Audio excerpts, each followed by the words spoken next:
Welcome to our series on radome and bumper testing, where we cover everything you need to know about radome testing and the usage of the powerful QAR50 tester. A software option that we offer is the QAR50-K20 Phase mask measurement. Let's have a look on the benefits this option provides.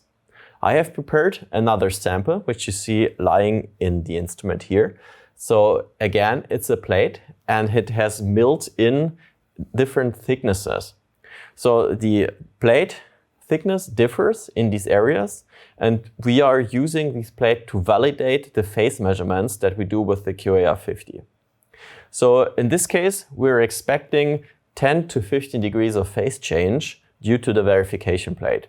The verification plate that we see in here is also part of the QAR50 Z44 verification set. So if you order that set, you can perform the phase verification using that plate as well.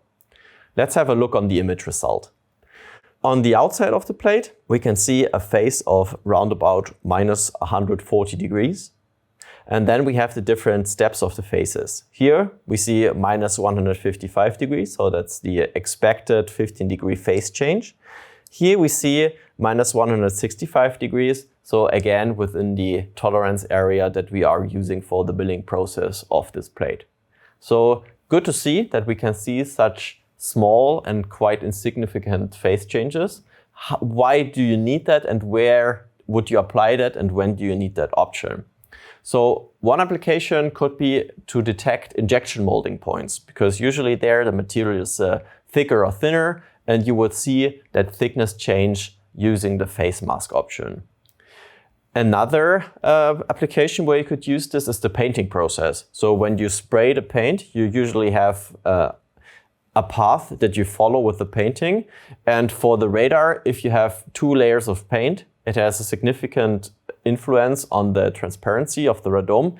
And therefore, you don't want this kind of overlapping. So you can adapt the painting process in a way that the sprayer doesn't overlap in the area where the radar is actually transmitting.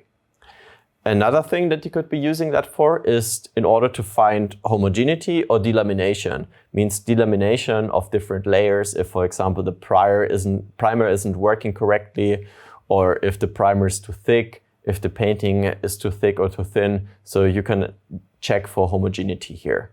And another thing, and we have covered this in one of our videos as well, is in order to check for heating wires. So with the heating wires, you need to figure out the correct polarization you want to use with the instrument.